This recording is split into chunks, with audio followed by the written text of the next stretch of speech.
ఒకరి ఉచిత ప్రయాణం మరొకరి జీవితానికి బ్రేక్ పడుతుందా?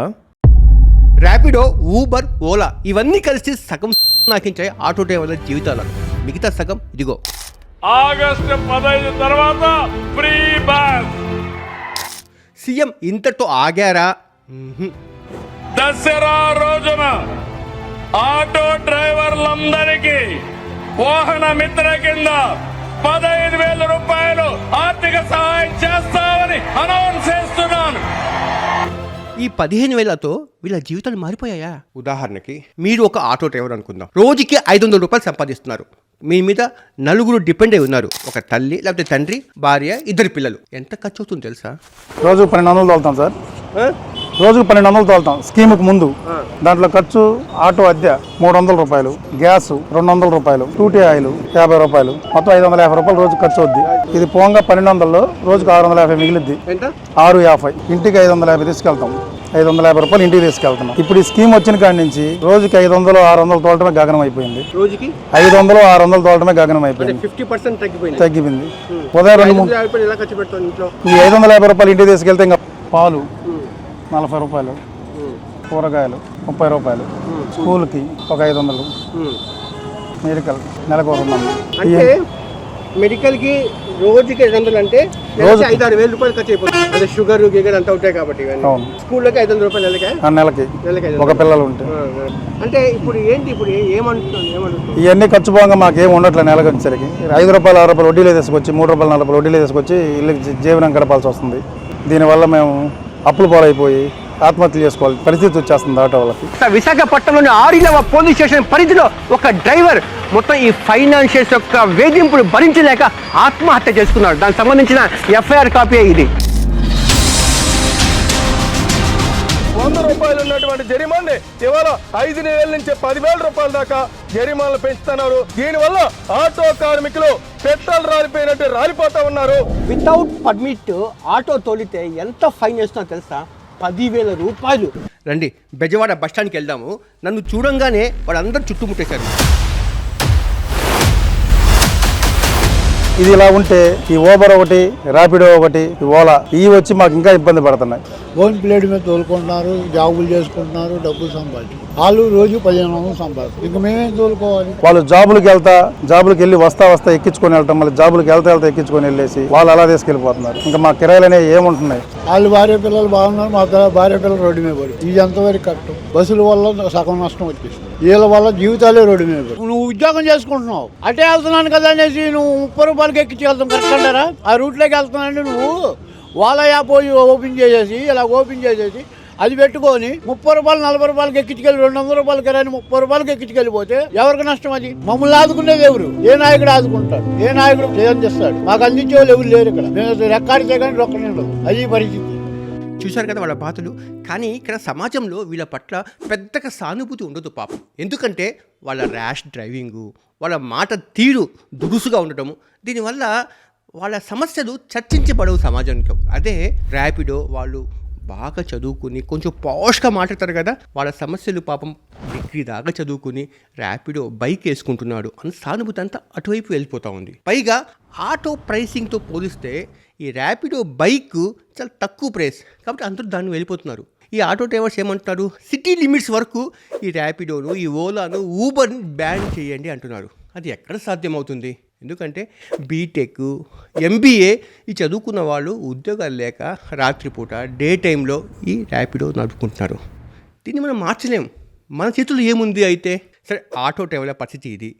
ఫ్రీ బస్సులో ఎక్కుతున్న మహిళల పరిస్థితి ఏంటి? కనీసం వాళ్ళైనా హ్యాపీగా ఉన్నారా అని ఇదే విజయవాడ బస్టాండ్లో ఉండే కొన్ని ఆర్టీసీ బస్సులను నేను మా టీంతో కలిసి ఎక్కాను.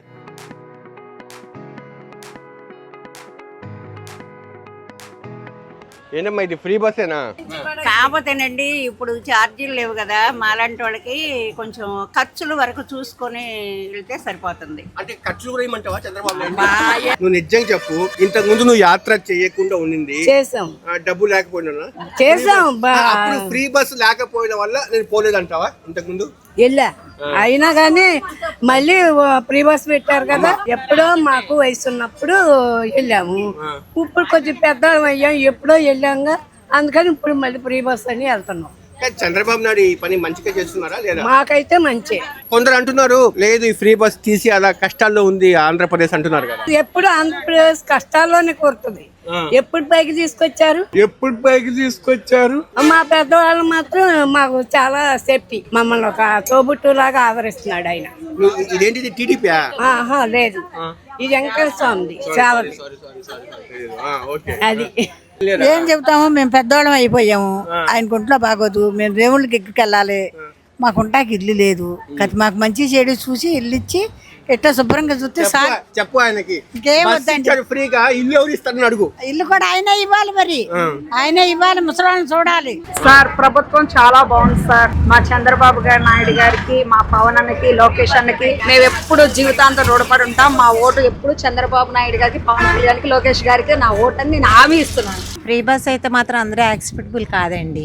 ఎందుకంటే రాష్ట్రం ఇంకా ఆర్థిక సంక్షోభంలోకి వెళ్ళిపోతుంది. ఒక లిమిట్ అనేది ఒక 10,000 కానీ అట్లాంటివి పెట్టాలి. లేదంటే ఇప్పుడు మేము డైలీ సర్వీస్ చేసే మాలాంటి వాళ్ళకి ఈ ఎక్స్ప్రెస్ లైక్ ఖాళీ ఉండట్లేదు, సిటీ బస్ ఖాళీ ఉండట్లేదు. ఆటో వాళ్ళని చూస్తుంటే మాత్రం చాలా బాధ అనిపిస్తుంది. మార్నింగ్ 6 నుంచి ఆటో వాళ్ళు ఫుల్ గా వెళ్తూ వాళ్ళ జీవనోపాధి బాగానే ఉండేది. ఓన్లీ జెంట్స్ మాత్రం కనిపిస్తున్నారు, ఎవరూ లేరు. ఆటో వాళ్ళని చూస్తుంటే చాలా బాధగా ఉంది. అందరి వైపు నుంచి ప్రభుత్వం ఆలోచించి నిర్ణయం తీసుకోవాలి. ఇది మాత్రం కరెక్ట్ కాదని నా ఉద్దేశం. మేము డైలీ సర్వీస్ చేస్తాం, మేము ఎంప్లాయీస్, మాకు అక్కర్లేదు కదండి.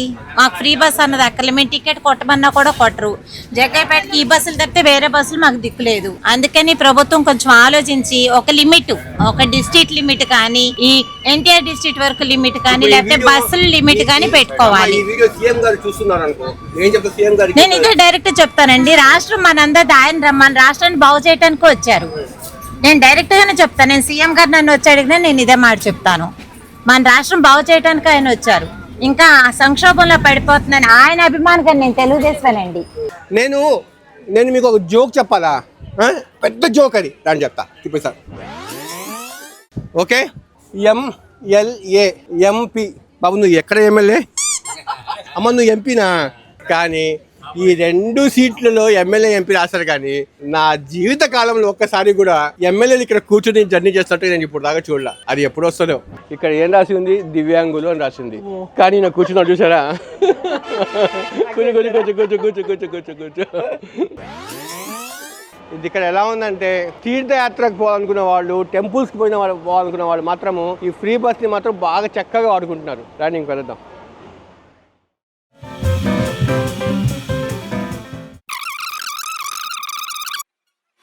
ప్రభుత్వం పరిస్థితి ఎలా ఉందంటే, మీకు బిర్యానీ ఇస్తామని చెప్పి చికెన్ ఇచ్చారనుకోండి, ఒక చికెన్తోనే బిర్యానీ వండేస్తారా? మసాలా ఎక్కడ, బియ్యం ఎక్కడ, ఆ నూనె ఎక్కడ, పొయ్యి ఎక్కడ, ఇవన్నీ కావాలి కదా. అలాగే ఉంది ఫ్రీ బస్ వ్యవహారం కూడా. ఇప్పుడు 2020లో ఆర్టీసీ ప్రభుత్వం విలీనమైంది. అప్పటి నుంచి ఈ పల్లె వెలుగుకు సంబంధించిన కింది స్థాయి బస్సులు ఉంటాయి కదా, అవి ఒక్కటి కూడా పర్చేస్ చేయలేదు. అంతా హై అండ్ బస్సులు పర్చేస్ చేశారు తప్ప ఆర్టీసీ ఈ చిన్న స్థాయి ఉండే చిన్న పల్లెటూర్లలో పేదవాళ్ళు ప్రయాణించే బస్సులు అయితే అప్పుడు ఈ 5 సంవత్సరాల నుంచి ఒకటి కూడా లేదు. ఇంకోటి ఏంటంటే, ఆర్టీసీలో OPR ఉంటుంది, ఆక్యుపెన్సీ రేట్, అంటే ఎంతమంది వచ్చి కూర్చుంటున్నారని చెప్పి. ఈ ఫ్రీ బస్ రాకముందు 74% ఉండింది ఈ ఆక్యుపెన్సీ రేటు. ఇప్పుడు ఎంత తెలుసా? 93.8. రేపు పండగలకైతే 100% అవుతారు. అప్పుడు అంత బస్సులు ఎక్కడి నుంచి తీసుకొస్తారు? అంత స్టాఫ్ని ఎలా మేనేజ్ చేస్తారు? ఇది పెద్ద ధర్మ సందేహం నాకు. ఇక్కడ నా స్ట్రైట్ క్వశ్చన్ చంద్రబాబు నాయుడు గారికి, ఎందుకంటే సీఎం సీట్లో ఆయన ఉన్నారు కాబట్టి. గతంలో జగన్మోహన్ రెడ్డి గారు ఉన్నారు, ఆయన కూడా నాకు ఈ ప్రశ్న. ఇప్పుడు ఈ రాష్ట్ర ఖజానా ఎవరి డబ్బు? ఇది ప్యూర్లీ మా డబ్బు. ఇది ఎవరి అబ్బా సొత్తు కాదు, ఇది మన సొత్తు. ఇది మీరు ఫ్రీబీస్ అని చెప్పి చాక్లెట్లు బిస్కెట్లు పంచినట్టుగా కోట్ల రూపాయలు పెంచేసుకుంటే ఈ సమస్య పరిష్కారం అవుతుందా? మీరు ఎఫెక్ట్కి మందు ఇస్తున్నారు తప్ప రూట్ కాస్ట్ని మర్చిపోతున్నారు. అమర్త్య సేన్ చెప్పారు, మీరు చేపలు ఇవ్వడం కాదు, చేపలు పట్టడం నేర్పించడం అని చెప్పి. ఈ బేసిక్ ఫండమెంటల్ని మన ఎందుకు మర్చిపోతున్నారు? ఓటు బ్యాంక్ రాజకీయం ఏదైతే జగన్మోహన్ రెడ్డి గారు స్టార్ట్ చేశారో మీరు కూడా కంటిన్యూ చేస్తూ ఉంటే సేమ్ తప్పు జగన్మోహన్ రెడ్డి గారు చేసినట్టుగా మీరు కూడా చేసినట్టే కదా. నెక్స్ట్ వీడియో దేని మీద చేయాలో కింద కామెంట్ చేయండి, దాని మీద విశ్లేషణ ఇస్తాం.